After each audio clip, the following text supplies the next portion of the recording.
The Dateable podcast is an insider's look into modern dating that the Huffington Post calls one of the top 10 podcasts about love and sex. On each episode, we'll talk to real daters about everything from sex parties to sex droughts, date fails to diaper fetishes, and first moves to first loves. I'm your host, Yue Xu, former dating coach turned dating sociologist. You'll also hear from my co-host and producer, Julie Krafchick, as we explore this crazy dateable world.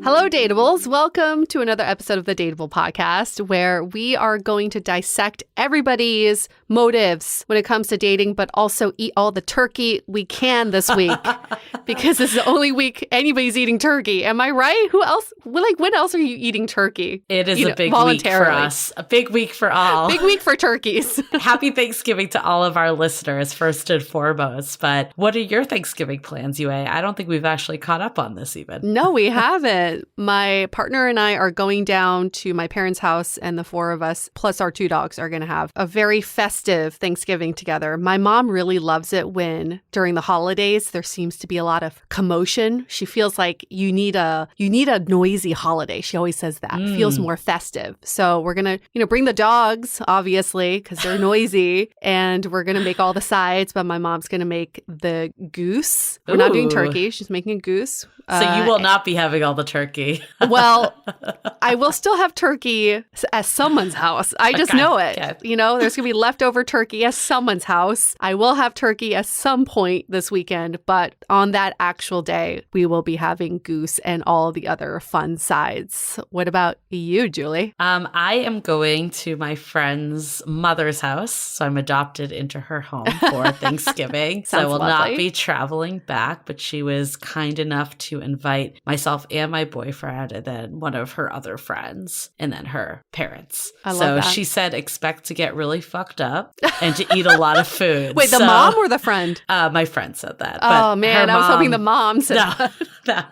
But she might have said that too. I got it secondhand. But so it should be a good Thanksgiving. But also it is Hanukkah starting on Sunday this weekend. Is that early for Hanukkah? So Hanukkah comes on different times all the time. So usually it falls around Christmas-ish. But no, it's very early this year. So I will be getting my cooking energy out by doing Hanukkah celebration. So wow, that's kind of cool. So your holidays just never end. No, it's just going to be a holiday weekend. And I think we're going to go to the Life-Size Gingerbread House on opening weekend. There's going to be a lot of good stuff going on this weekend. I love the holiday decorations. I was in New York for 2 weeks, and they just put up the tree at Rockefeller Center. They haven't lit it yet, but already you feel the holiday spirit. And I walked around the city and it was like so cold, one of those typical New York about to turn winter weeks. And I just all of a sudden had this giddy energy about me. Just feel, that holiday giddy energy of, I don't even know what's to come, but I'm so fucking glad it's the holidays. I'm so glad it's here.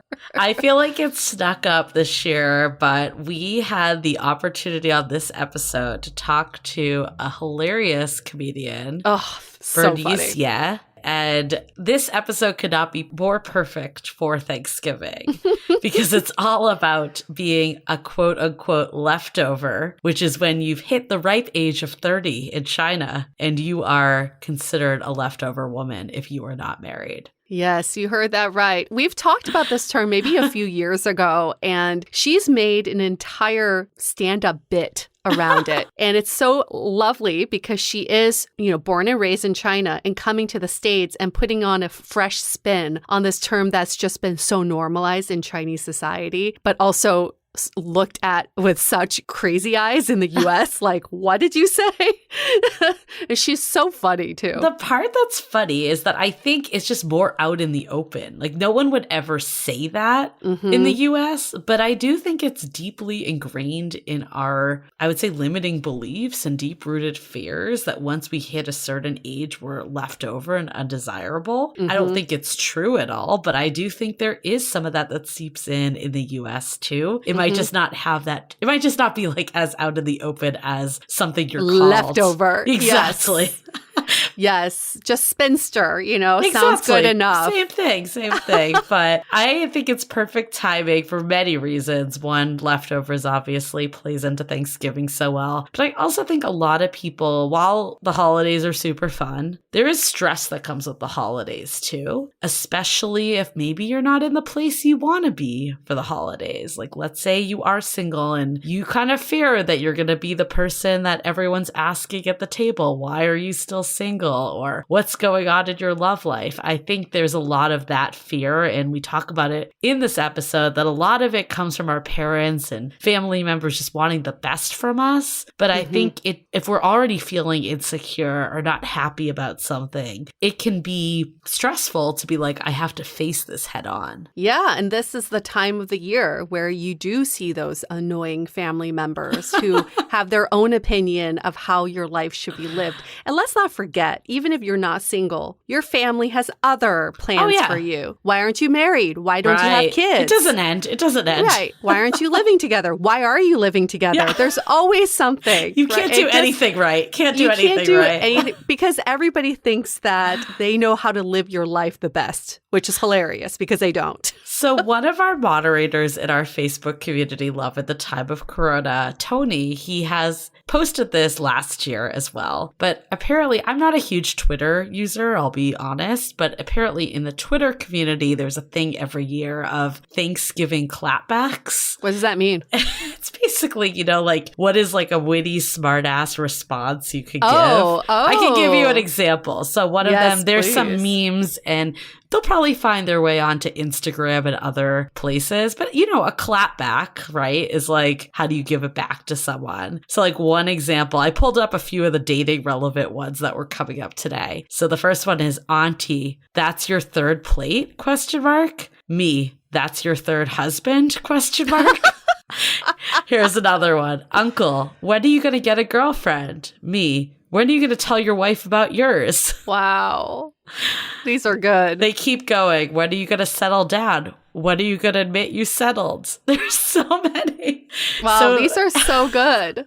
So if you're looking for a way to give it back, I don't know if this is necessarily recommended advice. It's obviously more of a joke, but depends how, sassy you want to get. Depends how sassy you want to get on Thanksgiving. I always want to get a little bit sassy because the holidays bring out all the emotions in me. Yes, I'm happy and giddy, but I'm also like fucking annoyed and frustrated with everybody around me. I get major anxiety and everybody stresses me out, but I inadvertently clapped back at my mother today. Oh, okay. Clapbacks are starting.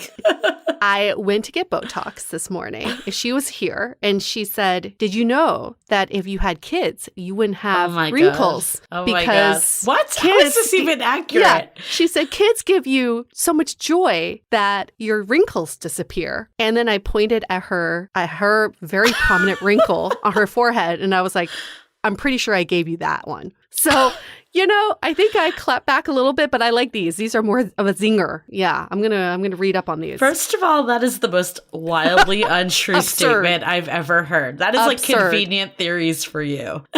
Absurd. I was like, I'm pretty sure that I would have double the wrinkles if I had fast. kids. Exactly. She just wants any opportunity to throw it in there. But Julie, parents are like this too. Anybody who's had kids seems to have amnesia later down the line that they forget how stressful raising kids were. So then later they're like, it was so joyful. I had no wrinkles. It actually made me younger. I was a fucking Benjamin Button. And you're like, no. Remember when you told me you were miserable and depressed and you want to kill everybody? That's how you felt.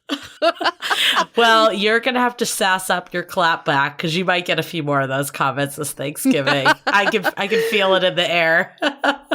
Well, we're going to work on our clapbacks because that is related to our question for this episode. Someone wrote in and said, the holidays are coming and they're very stressful for me because I am single for the first time in many years. And I know my family will ask me why I'm single this year. What is a good response for them? Hey, where's that clap back? Let's bring out that handbook. It's so funny that you could be living your best life, but just by one question from your family member, it ruins your entire holiday. So first and foremost, don't let that happen to you, but also know that your life is your choice. So when family members ask you, why are you single this year? It's almost like you're the leftover, nobody wants you. That's all implied. But you take that back and you control the conversation and say, I chose to be single for this holiday because I was in bad relationships in previous holidays. And guess what? This is the best holiday I've had in many years because I'm finally making choices for myself this year. Yeah, I really do believe for the most part, not every family, I don't know, but for the most part, it's coming from a good place. Yes. And I think I forget that sometimes. I know. And I think a lot of it is that, like people want you to be happy. And sometimes we equate relationships to happiness or what you should be doing or where you should be in life. So I think it's all about really sharing like, hey, I totally know that you're concerned, but I'm super happy right now. So there's nothing to be concerned about. I'm actually living my best life, or I'm doing whatever is making me happy right this minute. Insert all that. And I think also, like, I love what you said, don't let it ruin your holiday. Even if people don't say things to you, we've heard this before from members of our community and our listeners, is sometimes even like seeing their family that they're the only person and their siblings have children and families and they feel left out, that can trigger stuff for them. So I am a strong believer that every stage of life has its pros and cons and nothing is forever. Next year, you could be in a totally different place, for better or for worse. And I think it's reminding yourself of what is the good in your current situation. Maybe it's after you've eaten a big ass meal, you can just go home and unbutton your pants and watch TV and you have no one to answer to, right? Like there's always good in every situation. Or you can curl up and read a book or whatever it may be. And I think comparison is the thief of joy. I do love that quote because it's really easy to get sucked into what you should be doing or what others are doing instead of just appreciating what you have. And ultimately, Thanksgiving is about appreciation and gratitude.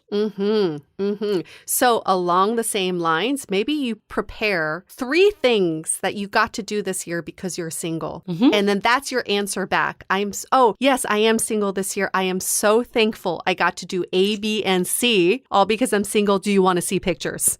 Right? Yeah. Turn it into a positive, and then they'll have nothing in response. In fact, they might be really envious of your life. There is this weird thing in society that people want everyone to be figured out. And by being single, you're essentially not figured out. Yeah, like why don't we applaud people for, understanding their self better, or applaud them for taking the time to find the right partner for them opposed to just any partner? And I think of like the analogy of the pie, right? It's like we want the whole freaking pie. And what better way to look at that apple pie on Thanksgiving and remind yourself that you're where you need to be right now and you want that whole pie. And there's nothing wrong with wanting a fulfilling life. And if you have a fulfilling life already, that's great because you could be like, look, I'm there. I just, if I would desire a relationship, I'll find that person eventually. And if, you're not there, then it's an opportunity to like be like, how can I have that whole pie and have that fulfilling life?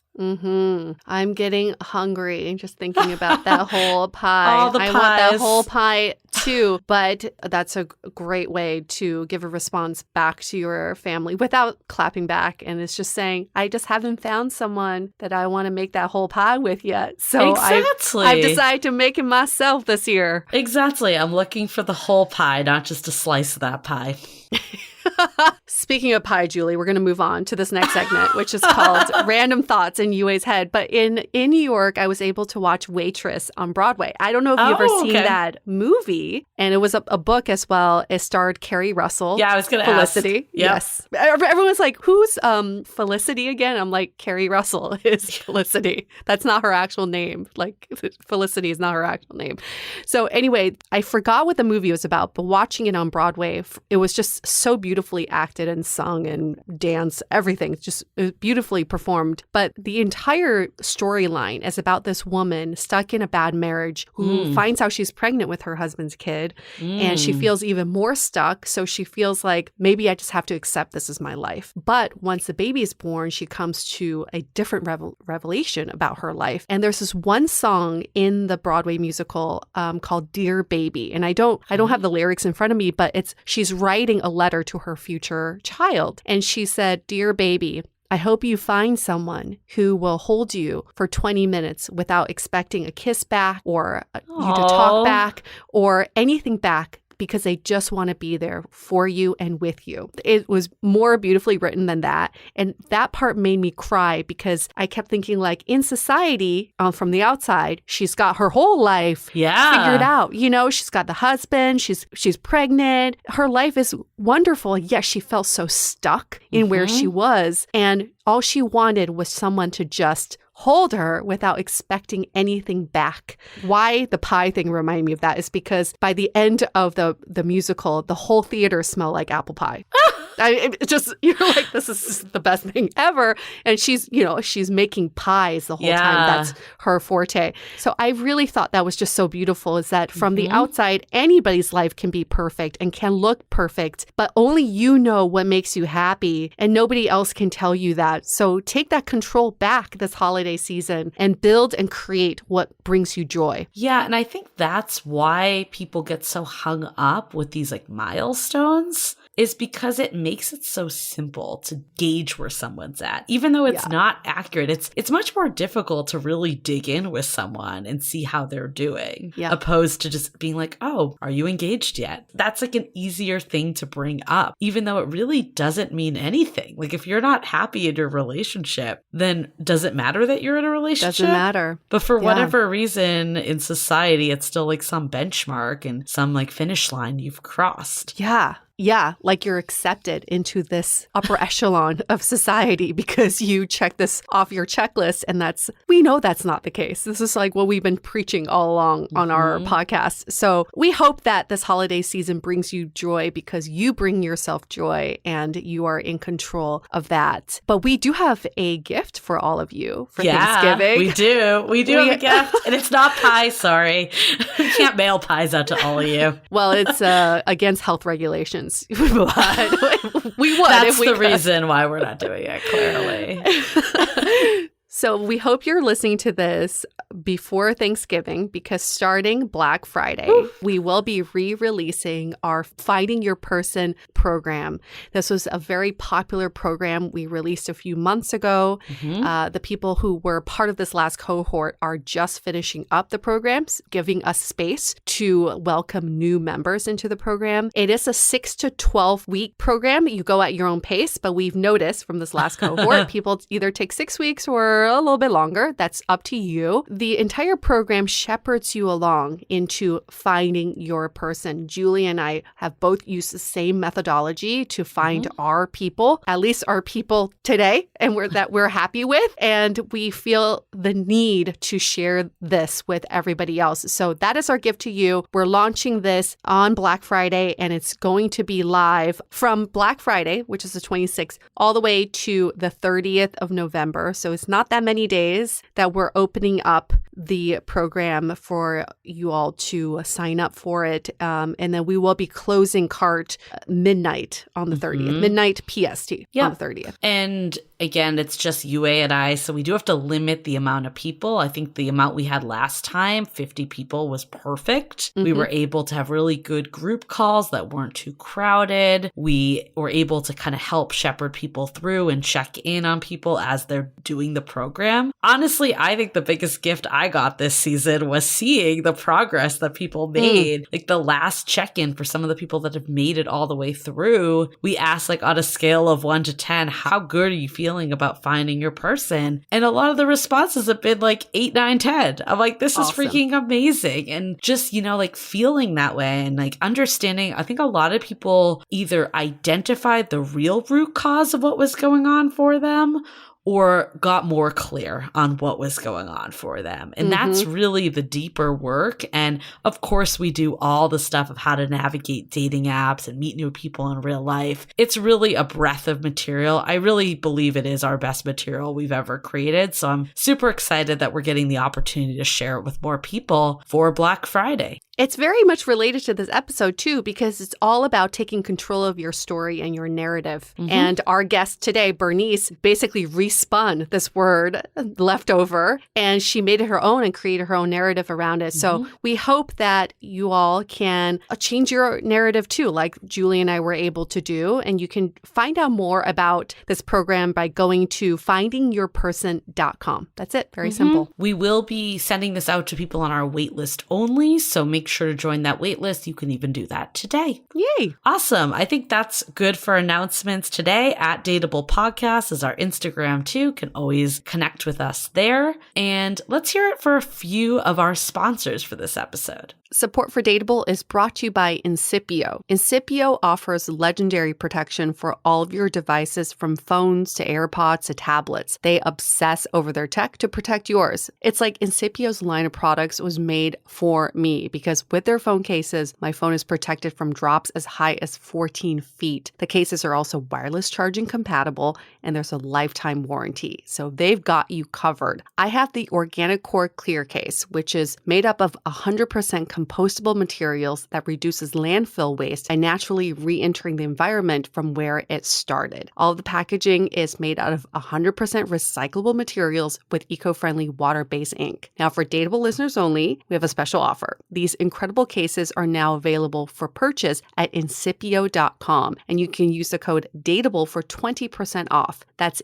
INCIPIO.com, and use the code DATEABLE for 20% off. This episode is sponsored by BetterHelp. It is no surprise, Julie and I are huge fans of therapy, especially online therapy, and BetterHelp can do exactly just that. They match you with your own licensed therapist and connect you in a safe and private online environment. I was able to start communicating with my therapist in less than 48 hours, super fast. BetterHelp is committed to facilitating great therapeutic matches, and it's more affordable than traditional offline counseling. Their licensed professionals specialize in everything from stress management, anxiety, trauma, dating, and grief. We at Dateable wish for all of you to live a happier, more wholesome life, and we think therapy and prioritizing your mental health will accomplish that. So as our listener, you'll get 10% off your first month by visiting our sponsor at betterhelp.com/dateable.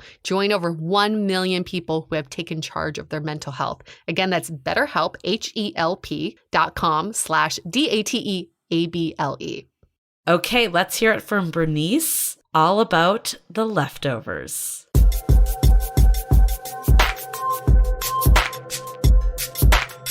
I still remember when I turned 25 and I went back to China, to Beijing, to visit my family. And I remember my little cousin joking that I was now a leftover woman. She's like, "You're leftovers now."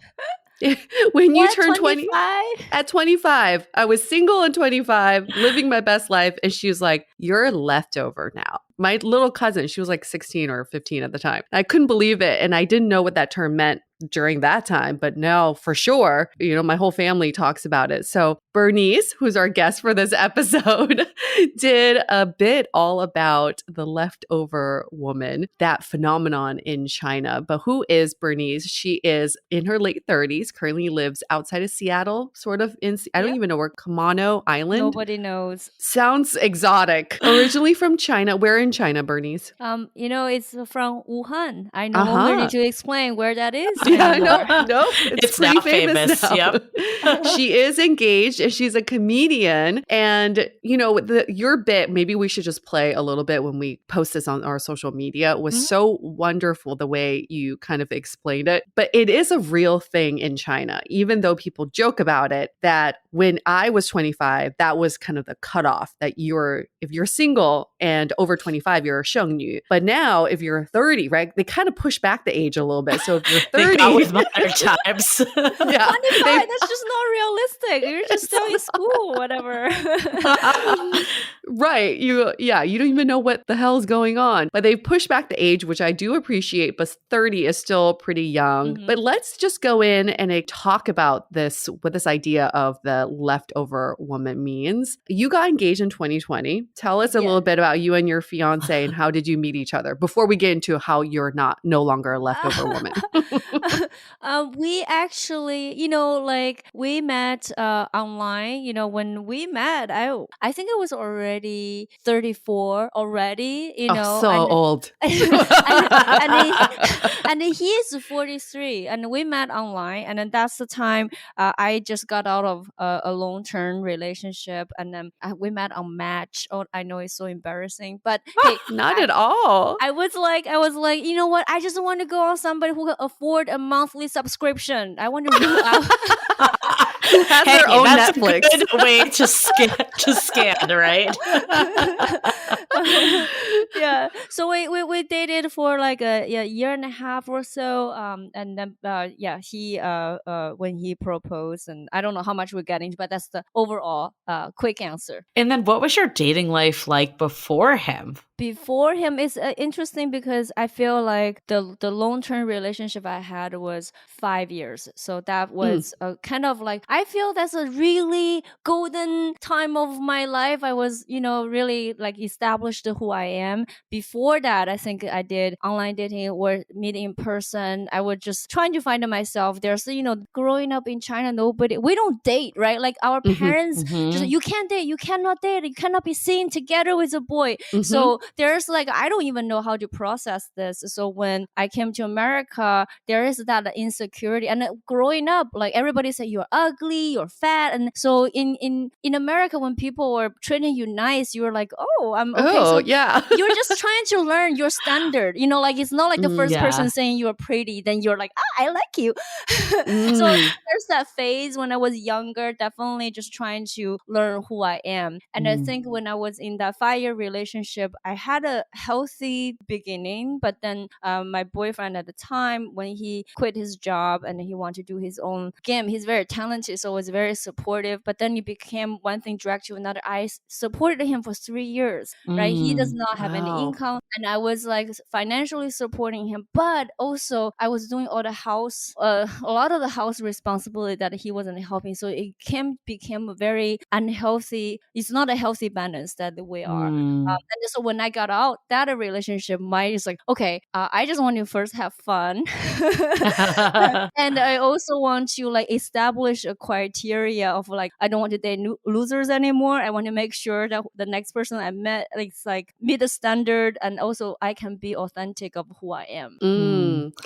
Yeah, Bernice, I feel like I'm already having all these light bulbs go off in my head because you're helping me process also my early adulthood. And it makes so much sense because in Chinese culture, you don't grow up with validation. So when you do get validation, it becomes really uncomfortable. And what Chinese people love to do is they love to, when they see you, they love to tell you how you're different from the last time they saw you. You got taller, you got shorter, you got fatter, you got skinnier. You're never just right. You're always like, something about you is off. And that changes. Sounds like Jewish parents too. There we go. That's why we get along so well. So it kind of makes sense that when you're trying to work through your values and your standards, you're like, is this just basic good human behavior? Or does this person actually like me and I should like them back? Right, exactly. I feel like one of our like community members who's Asian said, you are basically told don't ever date, and then it's like, where are my grandchildren? Yeah. And they're like, why don't our families and, everyone understand that there's a lot that happens in between the two? How did you kind of deal with, being back single after the 5-year relationship and now entering probably like territory of being in this quote unquote older bucket leftover stage?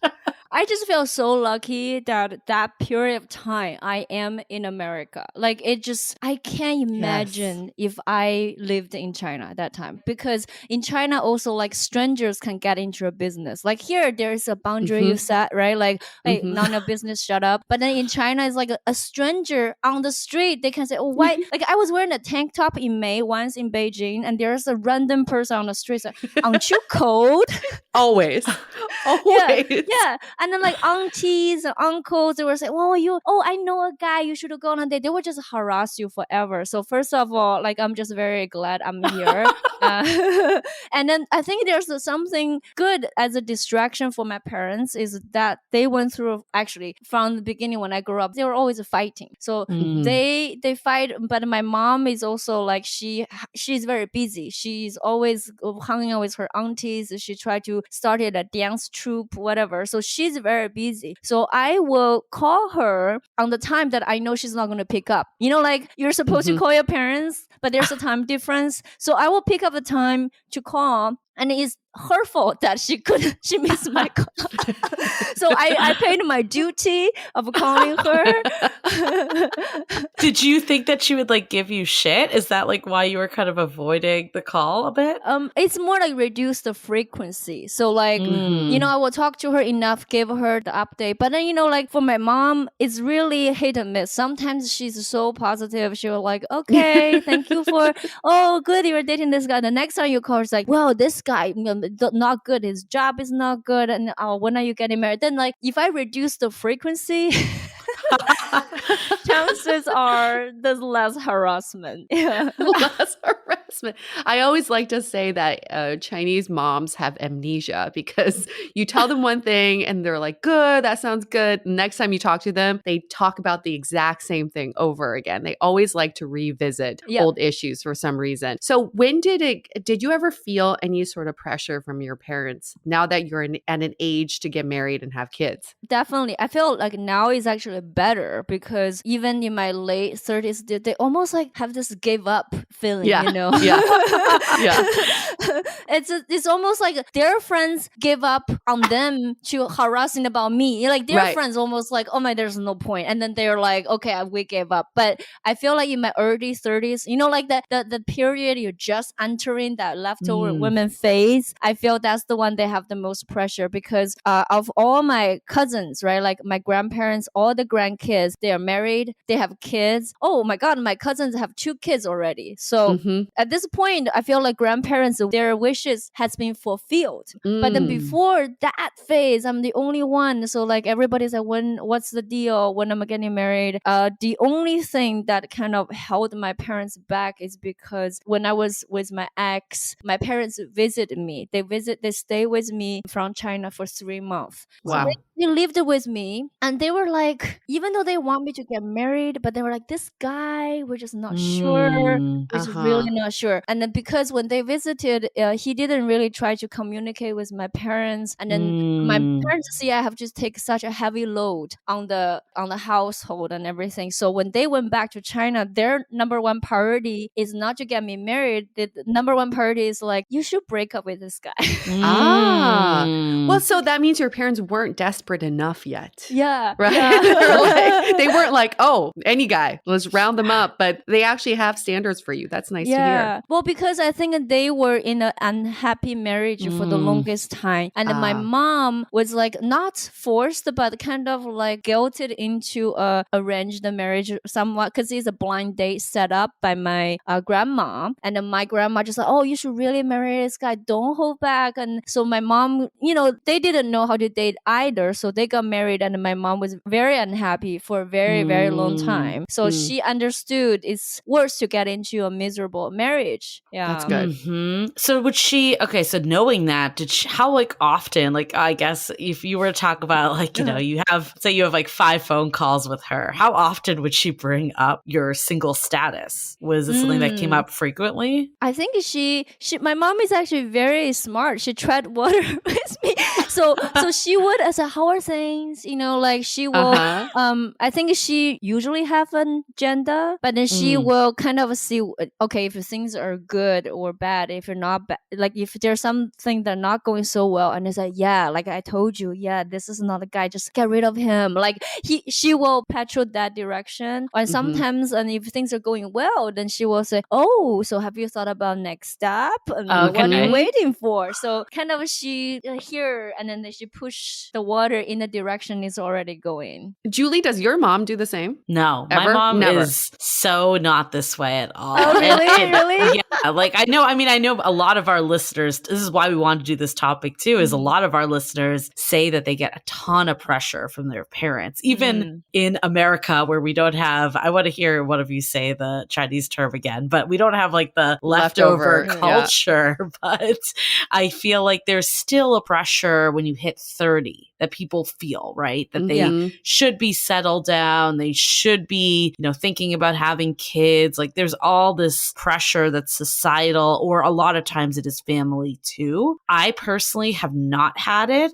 which has been great. Like I've definitely kind of been drilled in more to like take care of yourself first. And I think that comes from like my parents' background also. That's awesome. It's good. Yeah, it's definitely good to have understanding parents. And you could still have understanding parents who give you pressure. I feel like my mom is that. She always has an agenda whenever she calls me. But it always starts out with, how are things going? Things are good. What did you eat? Are you fed? And then it's like, when am I going to see my grandkid? Right? And it's like, it goes from 0 to 60 really fast. So it's the way they deliver this information. I was going to say, okay, so I know Yue is an only child. Are you an only child also, Bernice? Or do you have siblings? I am. I think that's a big difference because my brother met his wife at 22. Right. So she kind of had that on one side. Right. I could see if you don't have that at all, this is like your only hope. So there's a lot of pressure on that one person. But recently I had a kind of a Tiffany moment with this. So to lead into that, so I told my parents a while ago, actually it took many years to get them to on board finally. It's like, I don't want kids. And then for Chinese parents to be on board and then go with you on that is actually very difficult. But I think what's ultimate changed is their definition of happiness. Because I think for Chinese parents, like the traditional way of the definition of happiness, I don't know if do you speak Chinese? Yeah. Oh, I do. 圆满幸福. It's like the completion. It's like you have family, you have grandkids, 四世同堂, right? Like you have 4 generations in the house. So there's that traditional view. That's the definition of happiness. So I think for my parents for the longest time, they just feel it's incomplete for me, my life. And so they're projecting that idea of like how the life should be, and they worry. Right. Well, I think that's where it's coming from with a lot of family pressure, right? It's like, this is how I did it. This is how society says you're supposed to do it. What's wrong with you because you're not doing it? Yeah. And you must not be happy. Yeah. Right. Yeah. And my parents, what happened is they were in a very unhappy marriage for a long time. But all of a sudden, you know what? They were in love again. It's so crazy. Oh. They were in love in their late 60s, like 65, and they started to travel. I think they gave up on the hope of me getting married and having kids. And then they were like, you know what? Fuck it. Like, other of their friends are like taking care of the grandkids. They're like, we're going to travel. It's like kind of the same benefits, right? If you're like an adult that doesn't have kids, you have more of the freedom and luxury to do all that stuff. And so that's very telling.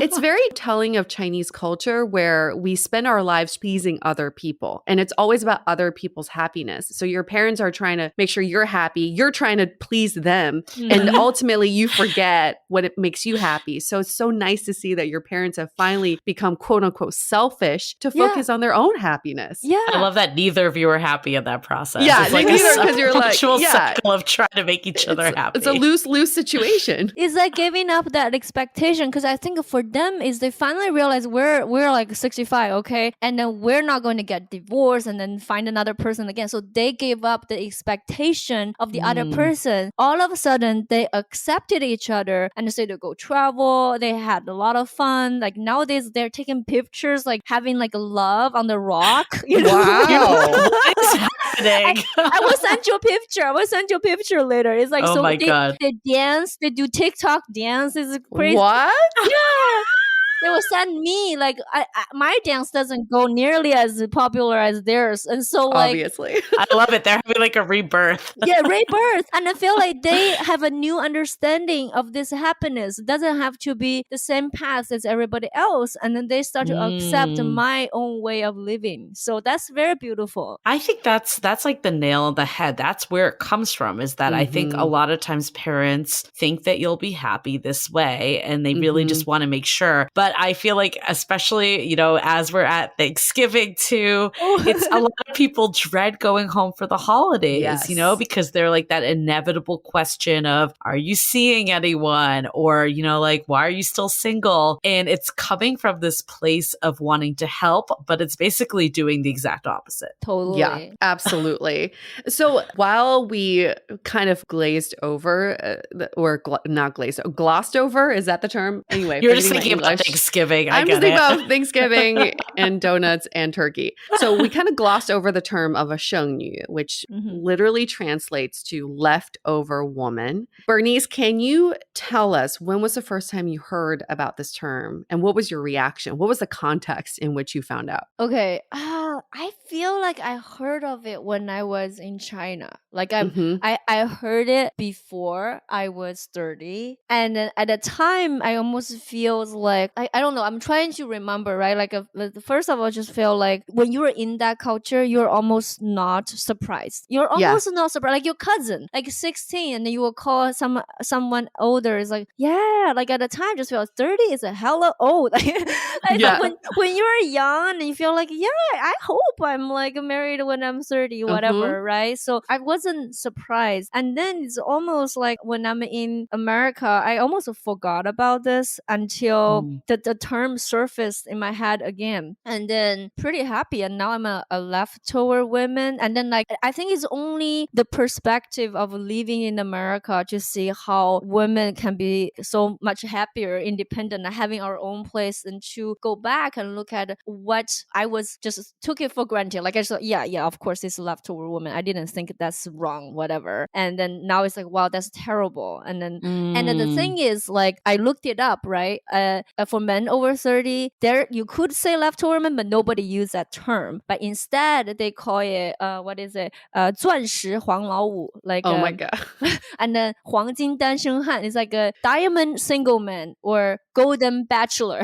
Well, that's like in the US. I mean, I think it's not as pronounced here, but there is like the spinster when you're over 30, and then like the bachelor when you're over 30, you know? And that's, again, one is very derogatory and one is almost like praising. Yeah, it's almost praising. And for anybody hearing this term for the first time, if you're not offended enough, I will just go into why this term is so offensive even more, because there's an implication that it's out of your control. You were left over by other people. It wasn't like your choice to be single, right? Leftovers are that other people have left you. You weren't picked. But as a golden bachelor, it's like, that's your choice. I choose to be single. So it takes the power away from women. And it made me, when I heard the term, feel like, oh, I'm a loser, that, you know, this is out of my control and nobody wants to pick me. It's just like, are we back in the 1920s? It feels so archaic. Yeah, and I remember when I was in school, like, you know, because I went to Peking University, and they will always say like, well, but for girls, you don't want to appear too smart because you were going to be leftover women. Like basically, you wouldn't want to go for you. You're going to be left over, you know? Wow. So did you internalize any of this, or were you kind of just like, fuck it? Like, did you, like, when you were single, did you feel like something was wrong, or were you just embracing it? I wasn't thinking. So the part when I was in China, I wasn't thinking so much about that much. And also, like, when I grew up in China, I was totally tomboy. So like, I was behaving pretty much like a boy or man. Like, I just don't even think I was a girl. Like, it's I don't know. Like nowadays, I feel like I went backwards as everybody else in the US, right? Like straight people, they're like, I'm fluid. But I feel like when I was in China, I was totally like a butch lesbian thinking, like, at least. So I was like, sure, I don't care. I don't need to be liking boys. But like, I was dating. And now I started to hide because I came to America when I was 21. So that's the age people will still shame you if you're dating. You're supposed to hide. So I didn't get any sort of pressure at that point. But when I'm in America, I feel like it took me a long time to get away from that mentality. It's almost like I don't want people to see I'm dating, even though there's nobody watching me anymore. Yeah. Wait, so I'm so confused as someone that's, you know, culturally maybe removed. So basically when you're 21, you're told not to date. Right. You're hiding it, but then by 30, you're expected to be married. Oh, no. By 22. As soon as you graduate from college. How would that even happen? Is it just setups? Is that really what it is? I think it's also the PDA part of it. So like it's almost when I was in college, so that was between 17 to 21, right? It's okay, you have a boyfriend, you have a girlfriend. That's kind of normal, it's expected. But then like if you kiss, that's like whoa, like almost like you need to remove that image. Like as if you just still holding hands, that's okay. But then they don't want you to think that oh my god, this person is having sex. Oh my god, like that is unspeakable, you know. It's so funny though, because there is something so much more wholesome about being married and having sex, right? It's like for procreation. But if you're single and dating, there's like this promiscuous vibe. You know, it's either that people either think you're having no sex, or if you are having sex, there's this feeling of like you're doing something wrong and it's shameful. At least you know, because I was also like maybe older too in China that time is more conservative. I think now people are more open though. I think it's getting there, but it's still there's still a lot of brainwashing that's going on and a lot of shaming around not married and having kids. So I don't know the stats because China would not release these stats, but you could be in a long-term relationship with someone and have the intentions of marrying them, but if you have a child out of wedlock, your family would make you get an abortion. Wow. More times than not. This happened to someone in my family where she had been dating her boyfriend for 6 years. They were going to get married later that year. She got pregnant because also sex education does not exist in China. So nobody knows. Like right there, people are having sex and they're like, I got pregnant. How did that happen? So sex education is not happening. And then she got pregnant and they made her get an abortion. They got married later that year and then had a kid a year after that. And that was okay. Wow. So there's just so much shame around the technicality of it all. You have to be married in order to have kids. Yeah. It's really fucked up, even if you've been with someone for like a decade. It's so much shame associated with it. Yeah. I do think that also exists in the States for too. Sure. Yes. I think there is like a lot of areas that, you know, there is that very, I mean, we know that from, you know, just in certain states, abortion is not okay and looked at as, you know, the cardinal sin. But then even in the most liberal of areas and cities and stuff, there's still this pressure, right? Like where is that? I guess I'll direct it to both of you, but maybe Bernice first. Like where do you think that pressure is coming from, even in the States where, I mean, I know we don't go around talking about like leftover women here, but there still is this like feeling of there's something wrong once you hit a certain age. Yeah. Let's see. I feel like in this area, I'm observing almost like going the opposite way a little bit. I will talk about that later. But I also feel like there is a sense of like women as we age our value if we appreciate, and then men, their value goes up. I think your family, your friends, were just people will not say it out loud anymore, right?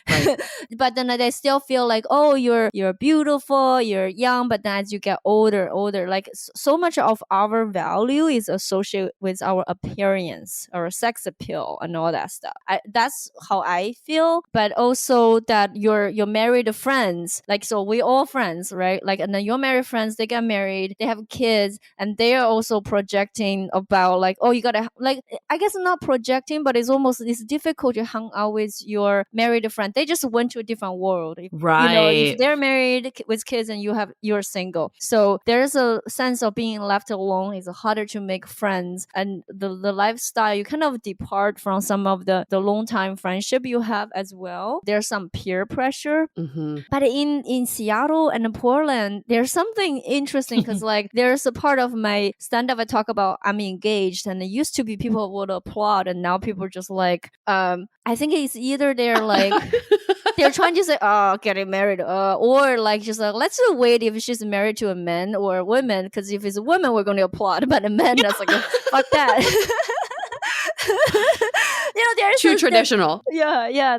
Just like in Seattle, it's so progressive and liberal, and there's people about like, if you're just doing the traditional thing about getting married, it's like I'm not so into that. There's that as well. Oh, so we're kind of almost like overcorrecting the other way. Like, got it. I could definitely see that in like San Francisco also, for sure. I was like, what happened to love is love, you know? Right. If you're traditional, you don't get love anymore. You're like ashamed for being straight these days. Right. Yes, like, yes. I like men. I know. Gross. I think both of the points you brought up, though, like I think there is this misogyny that comes from it, and just like the traditional aspect of, you know, that there's this belief system that you lose prospects the older you get, and you know, everyone's settled down. So I do agree with you too about the friends and whoever is in your orbit, and that might be less societal pressure, but it is a pressure because it's on your day to day almost even more. And I think like you do start to notice like the gaps of lifestyle, because I think when we're in our 20s, everyone's kind of all doing the same thing. And then once we hit our 30s, people start to really deviate in all sorts of directions. So if you happen to be with friends that are all in one direction and you're in another, and maybe it's the same, maybe if all your friends are single and you're the one lone married person, you would also feel like you were kind of in a different leftover state, or maybe not leftover, but just in a different world. Yeah. Or just like nobody's really leftover, right? That's all of our choices. There are choices that we make, and it's not in the hands of someone else who ate us for dinner and didn't want us the next day. That's not how it works. But I do often think about how these terms are started, who starts them, and then how do they even catch on? How do they become viral? How do they become part of pop culture? And Bernice, have you thought about this a little bit for China in specifically? Who do you think made up this term? Well, I mean, definitely a man. You think?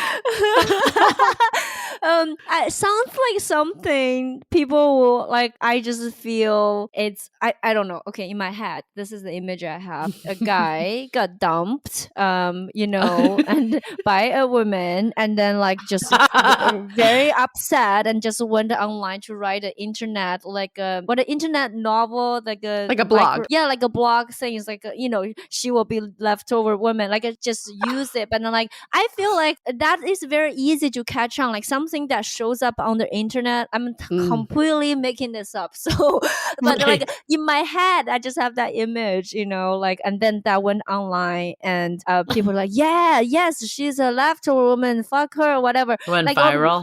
Same thing as like, you know, Mark Zuckerberg couldn't find date, and he started Facebook. You know, like there's a lot of yeah, it's all about the nerdy man that can't get women. That's clearly where it all stems from. Yeah, whenever the ego get attacked, and the defense, the mechanism is to kind of putting other side down, right? Like I think it's the ego, the hurt ego that started it, but it's also the jaded women that perpetuated it, right? So the man probably got hurt. He's like, I'm going to make up this term, but he caught some women at the right time who were probably just turned 30 or whatever, and felt down on their luck, felt bad that they were single, and were like, exactly, now there's a term for it. Misery loves company, so I'm going to keep perpetuating this term, and I'm going to call other women this term. And what is beautiful, though, is in recent years in China, some feminists have taken this term back and said, yeah, Sheng could mean leftover, but Sheng also could mean heavenly, kind of queen-like. I think that's one way of describing it. So they've retaken the term back and said, nope, no more leftover. We are powerful queens who have chosen to be single. Okay, let's pause here for now for a message.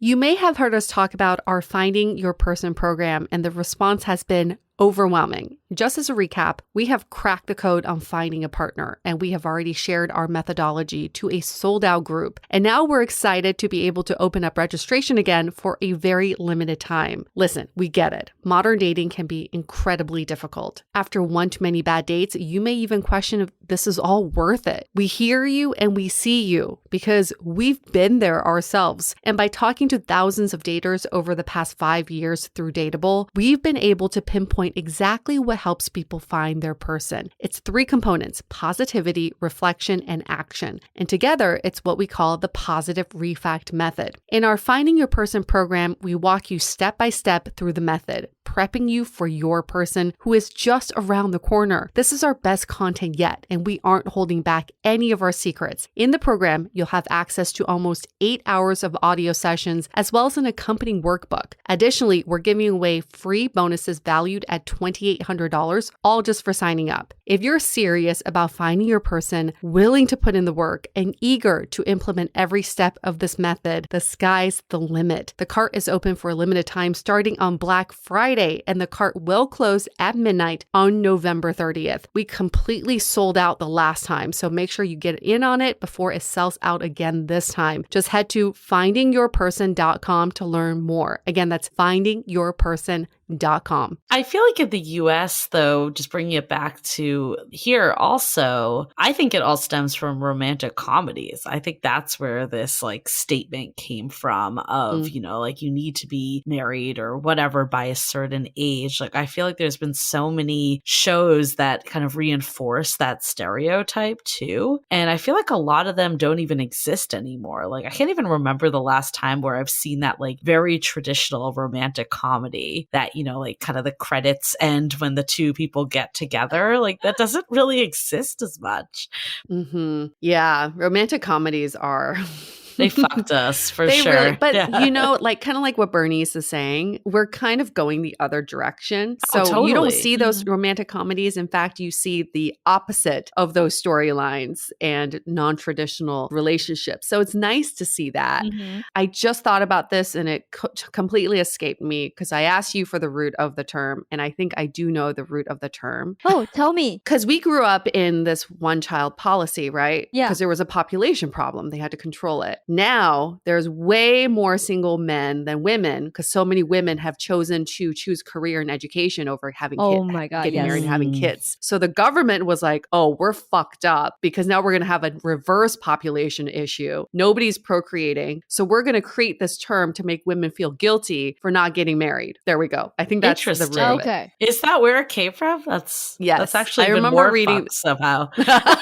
Oh yeah. If it's like infused by the government, I feel like that's way more fucked than some random guy that's heartbroken writing a Julie, blog. welcome to China. Everybody's fucked up by the government. Because I remember the pressure. Okay, now it's clicking. Yes, the leftover women. Yeah, because like they wanted to pressure you to get married. Because also there's a trend of more and more women like want to work, like want to have their financial independence and stuff. And then it's still not working, right? And then, so the government did this 2-child policy thing. Yeah, and did a 3-child policy. They increased and nobody wants to have kids. No, nobody. More. Yeah. So I like in your set, one of the things that I really liked about it was like how you said, you know, your friend asked if you were going to get permission, your fiance was going to get permission to marry you. Yeah. And you kind of like laughed at it. Like, Oh how is that? God, permission. Like literally, that's my mom would pay him to take me. Like like, okay, so this is how conversation went, right? Like I told my mom, like, I'm taking the boyfriend home. My mom just said like, what? Boyfriend? I mean, just like when you come home, she felt so embarrassed. I'm taking home a boyfriend. And she's like, when you come home, just tell that you are married already. Yeah, and I have to negotiate with her. I was like, actually before that, she's like, oh, your grandma, she's dying. Like, you have to, you have to. Like, she's doubting. And then, of course, like my grandma, 2 grandmas, they're fine. They're fine. Their health is fine. They're not dying. Yeah, they just want to guilt me. Like, you just guys see farewell. Like, when the grandparents are dying, you got to have a wedding to make sure all your grandkids are getting married. So that's how she was trying to, it's like, okay, just make sure you're married. Except your grandma's fine. Yeah, and I have to negotiate with her because one of the things my mom have nagging me is like, oh, I've been to so many Chinese weddings because at Chinese wedding you give people money, and she's like, I'm broke from giving people money. She's like, when are you going to get married so I can get my money back, right? Yes. Yes. My parents say those words verbatim. Yeah. That's so funny. So I had to negotiate with my mom. I said, well, don't you want your money back? Like, we need to have a Chinese wedding. So how about just like only grandma, tell grandma that we're engaged, but don't tell anyone else. And of course, when we showed up, everybody, congratulations for your engagement. Oh my God. Yeah. And there was no engagement yet. No, there's no engagement. I was so mad. God. What does your now fiance think? So what happened is this whole time I'm sheltering him from all the Chinese conversation, right? Like he wanted to learn some Chinese. I was like, I don't want you to learn Chinese. Your fiance is American? Yeah. He's white. Okay. Yeah. So he wanted to learn Chinese, but I want to teach him very basic, like how, like good. I just said good to everything.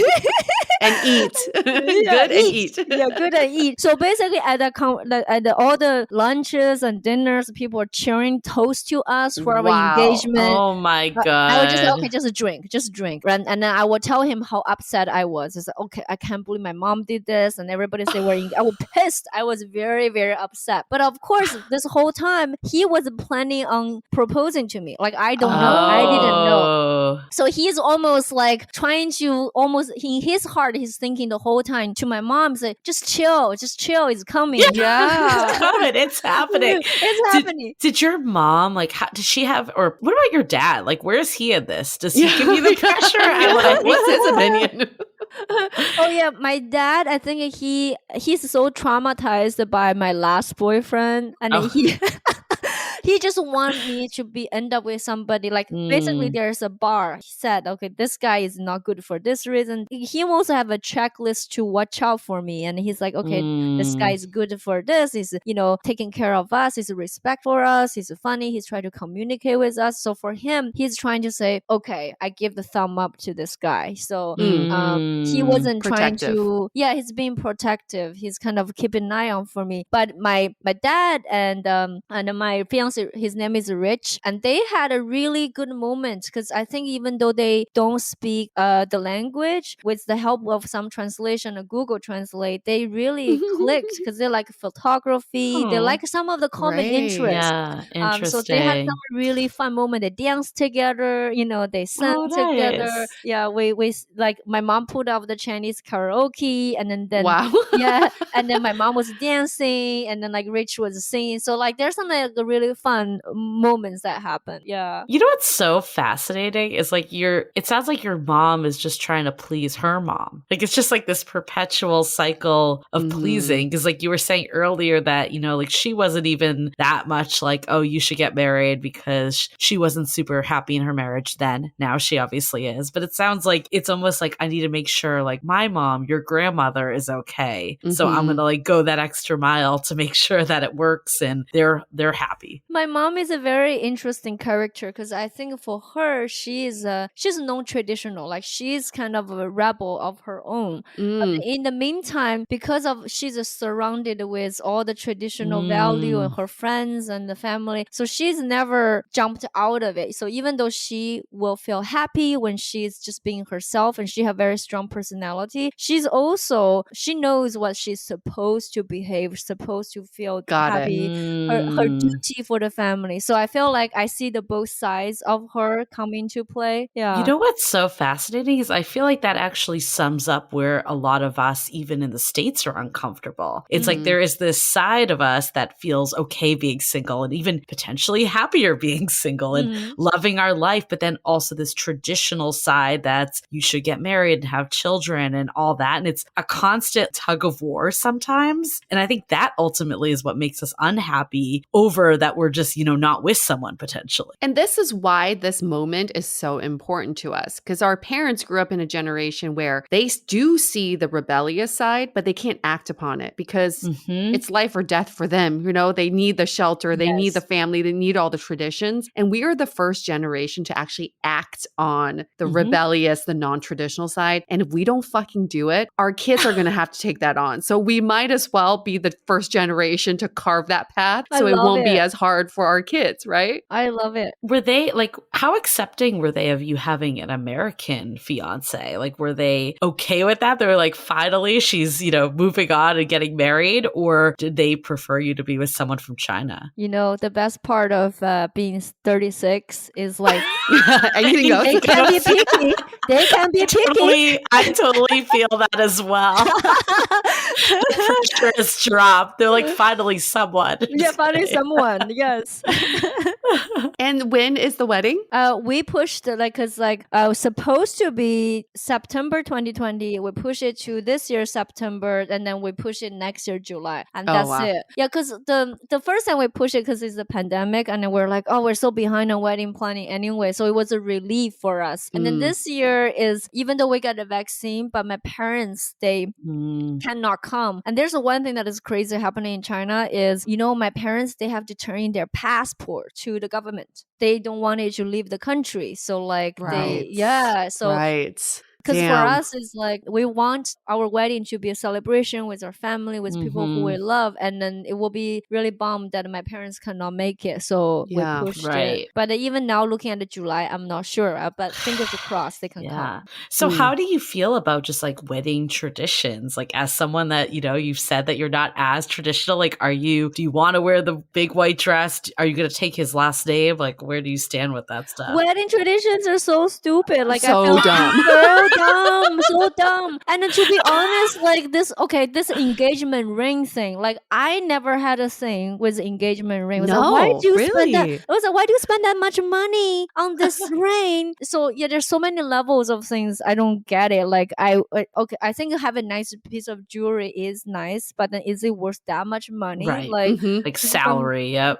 Yeah. And we can have a really nice honeymoon, make it nicer, right? And then also, why is supposed to be a surprise? Like I feel like it's very weird. Or like you're supposed to be a surprise, because like I don't know, like just like if somebody is going to propose to me, because nobody says no really when the guy proposed, right? So you just gave so much power. Well, you asked. Oh, okay, you did. I sure have.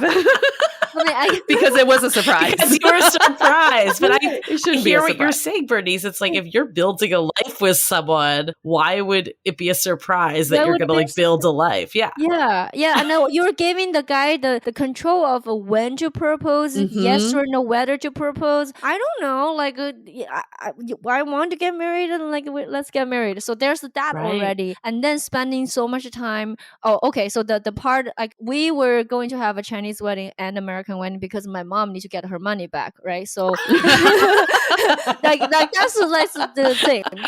But for Chinese wedding, it's very easy because there is a company that does this package. You show up, they bring out the package. So, okay, where do you want it to be? Yeah, they do everything. You can have 12 dresses on the day of your wedding. You rent them, and so you do costume change. So it's much less costly, and your guest will give you money. So it's less work. You don't have to plan so far ahead, and it costs less. You ended up with more money. But an American wedding, you have to, like, every guest you invite, the more you invite, the money, the more you cost. Yes. It's a loss for you. I don't get that part. Yes. So just as someone that's never been to a Chinese wedding, because I get, like, in American weddings, you give a gift, but you have to pay for like the whole thing for the person. How is it different in terms of making this money? Like, you fucking make money from Chinese weddings. Yeah. That's like the best part. Is your cost just like way low that you don't have any, or because your guests give you so much fucking money? Yeah. Oh, it's like way more than okay. Oh, got yeah. it. Depending on their relationship. Yeah. And it's a little competitive too. It's like, I think a lot of them at the New Year, but then I think at the wedding they keep track of how much money they gave, and that's kind of, if it's too little, it's like, it's supposed, like, it makes you lose face. Yeah, it's a thing. There's like a status. Interesting. There is a status. At Chinese weddings, they hire someone to come around to collect the red envelopes. Yeah. And they come around with a sheet, write your name and how much you gave. Oh my God. Okay, so it's just like a lot more out in the open than in the US weddings. And the closer you are to the family of the bride and groom, the more money you give. And you could give up to like, some people get like $10,000, $20,000. I mean, it's a lot. Yeah. So couples love having weddings in China because you fucking make money. Wow. But in the US, it's the reverse. You go in debt. Because it costs so much to throw them. Because it's so also. expensive. Yeah. So were you going to take his last name? Like, how do you feel about those traditions? Yeah, I never really planned to take the last name. There's because I feel first of all taking the last name is just is weird for me because in Chinese family we never change the last name, okay. right? Like, you know, it's like we don't change it, and so to me just naturally, okay, life is hard. The less I need to do, the better, right? Like I mean, why do I have to be the one to go to all the credit cards, licenses to change all that? Like, and also feel like. Not saying the divorce, but I always like you got to talk about everything. So then putting all the work on the women, that's also and for me, I don't want to walk around as Bernice Reigart. I mean, like, like I can't. Like, I mean, I walk around like, so, hey, I'm Bernice Reigart. I'm just like. Show me your ID, and then just life is too hard, you know. And I was talking about if I apply for a job, right? Like they see my resume, like Bernice Reigart, they don't even know I'm a diversity hire. Like, it's true, yeah.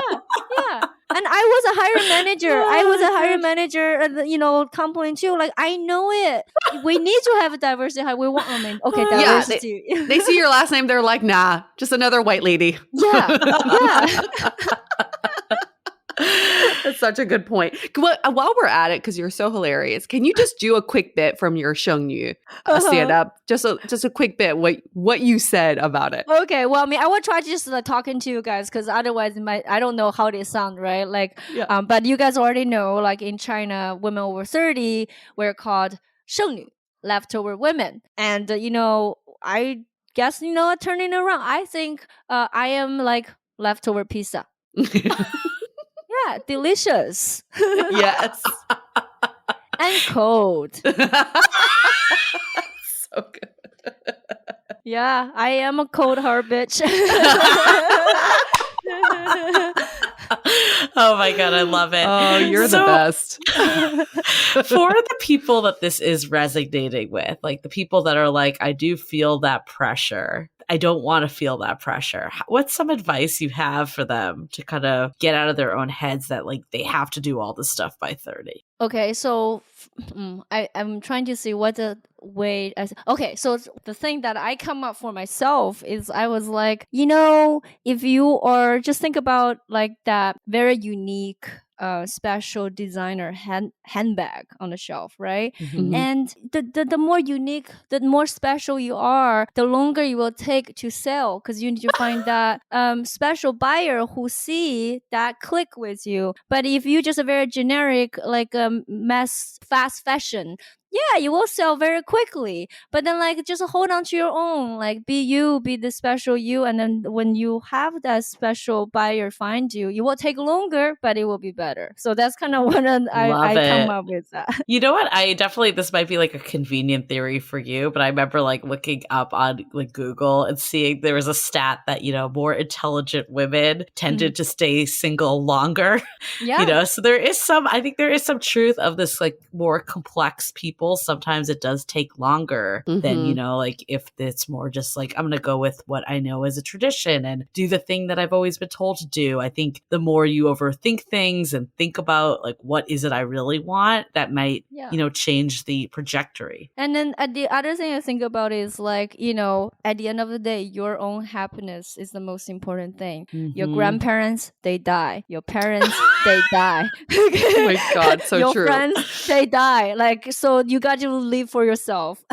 Well, that's a great segue to takeaways because everybody dies. That was my takeaway. Everybody dies. I mean, I think like what I'm getting from this is so much of this is sexist and misogynist too. So I think we really need to like break away where so much of this is coming from before we feel bad about our situations. it's so easy to just be like, I should do this or I shouldn't do this because that's what you're being fed. But taking that second to think of like, what is it I actually really want and what really will make me happy? We have that luxury. I love that we were talking about the different generations and how different generations maybe didn't have that luxury. But in this day and age, we do. So I think there's no shame in holding out. I think if anything, we should be applauded for holding out to find someone that meets our needs, not shamed for it in any way. Mm-hmm. My takeaway is you just got to do you. The traditions were there for a reason. Yes, they worked for our ancestors. It does not mean that they work for us. We can fully respect and embrace traditions. It does not mean we need to carry out the traditions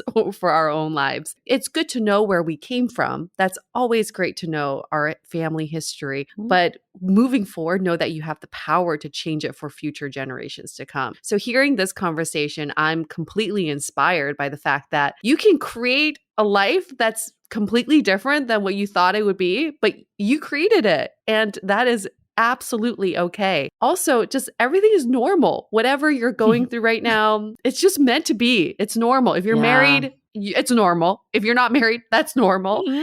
Right. Because that's your life. And I've really felt that since moving to the States, putting the focus on myself has been a really hard thing to do, but also one of the most enlightening things to do is that I was not put on this earth to please other people. I was put on this earth to live my best life and to be happy. And I can choose that happiness without being the shadows of other people's expectations. Because if you saw in our example, the more you try to please other people, nobody gets pleased. At the end of the day, nobody's happy. So focus on yourself. Focus on yourself. And Bernice, you talking about your parents being so happy now because they're finally focusing on themselves. That makes you so happy. So that's like such a win-win situation. So I really feel like we can all take that stand and say, I'm going to focus on my own happiness first. My very last takeaway is the more we can study about other cultures and how they view dating, love, and sex, the more it puts a different perspective on how we view our own lives. So I really hope that this conversation was able to shed some light for some of our listeners on what they're going through and maybe some new epiphanies or learnings, because we can always learn from each other and we can just keep this conversation going all the time. Just to add really quick, I think you touched something really important that, there's nothing wrong with being single. There's nothing wrong with being in a relationship. It's funny that you're getting like booed for being engaged now. Yeah, that's hilarious. I think we a lot of times like make our identity around a relationship, like either being in a relationship or not being in one. And I feel like everything else in life, it's a season and things change. It's not that you're always going to be single. And if you're in a relationship, you may become single again. Yes. I think it's how can you be you and adapt to those different stages. And there's positives and negatives in every stage of life. I think as someone that's now in a relationship, like I love being with my partner and being so happy with him. But sometimes I'm like, oh, I just wish I had that like Friday night that I could do nothing and veg out that I used to have like all that flexibility. So I think there's always a positive and negative to everything. And it's up to us to not just get bogged down in the negatives. For sure. So Bernice, what did you learn from us? What are your takeaways from us? I have like so much takeaway in the sense of like, because for me, this whole cultural perspective, I mean, like I really resonate with what you were saying here with like the more we learn other culture, the more we have perspective. And then like the thing is about accepting all this are not normal, right? Like I think the part is like, we're getting into a world where more and more of what's right, what's wrong, what's black and what's right. And then the thing, if we're really trying to create an understanding, and then like I feel like we're all one and there's different ways we should support. They're all normal, whether traditional or new, because so that's number one. The other thing that came up, what Julie was saying, the identity. I feel like sometimes we mix labels with our identity. We associate ourselves with all kinds of labels. Oh, we're single, we're in a relationship, I'm Asian, and then I'm like, I'm straight, I'm gay. We associate our identity with the labels. But in fact, it's really about being who we are, because there are times you might lose that label and then you don't want to lose your identity. And I feel like, so well put. I think that's about, I also think there needs to be holidays and events for single people. Like, it isn't fair that you give all these gifts and money to everyone else and you don't China have a Singles Day. Good.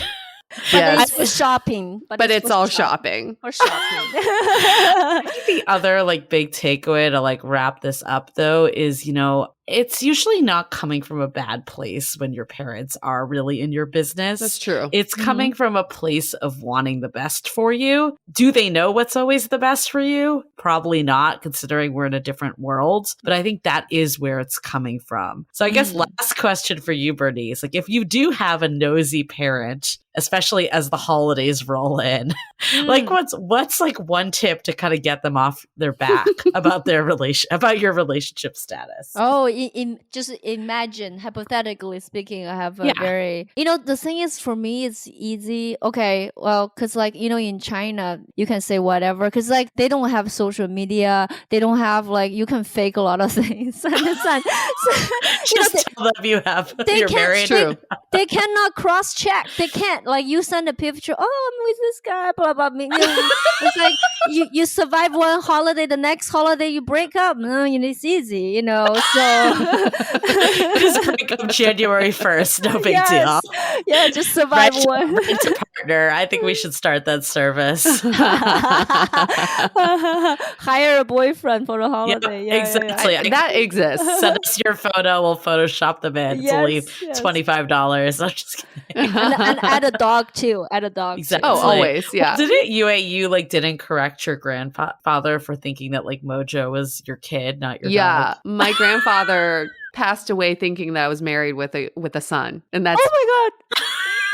And nobody corrected him. They were like, yeah, my son being a furball, like he's a dog. But my grandpa said something to my dad, like, how's her rambunctious son or something like that. And my dad's like, good. Oh my God. It's a good boy. Technically not a lie, just not the truth either. Sometimes, for our grandparents' generation, let's just keep them in the bubble. Right. They're like, at least they die happy, like exactly.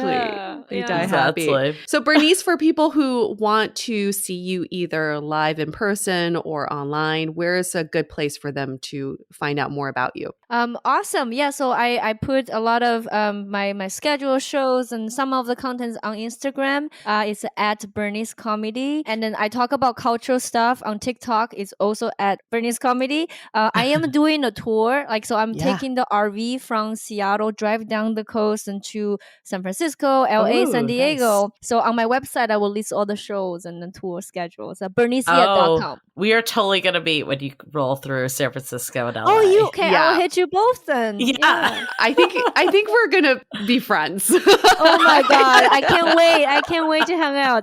It's going to be so much fun. Yeah, I'm going to get everybody. Everybody's going to come. Thank you so much again for this conversation. You are just as smart as you are hilarious. So your fiance is a very lucky man. Tell him that. Yeah. Well, he can listen. I will play this part of the podcast to exactly. him. Yeah. It'd be like, surprise, honey. For all of our listeners, we also feel the love when you give us 5 stars in Apple Podcasts and give us a nice little review. It just makes our day. And we know that if you're enjoying this content, show us a little validation, if you will. We really appreciate it. And with that said, we're going to wrap up this episode. Stay dateable. The Dateable Podcast is part of the Frolic Podcast Network. Find more podcasts you'll love at frolic.media/podcasts. Want to continue the conversation? First, follow us on Instagram, Facebook, and Twitter with the handle @DateablePodcast. Tag us in any post with the hashtag StayDateable, and trust us, we look at all of those posts. Then head over to our website, dateablepodcast.com. There you'll find all the episodes as well as articles, videos, and our coaching service with vetted industry experts. You can also find our premium Why series, where we dissect, analyze, and offer solutions to some of the most common dating conundrums.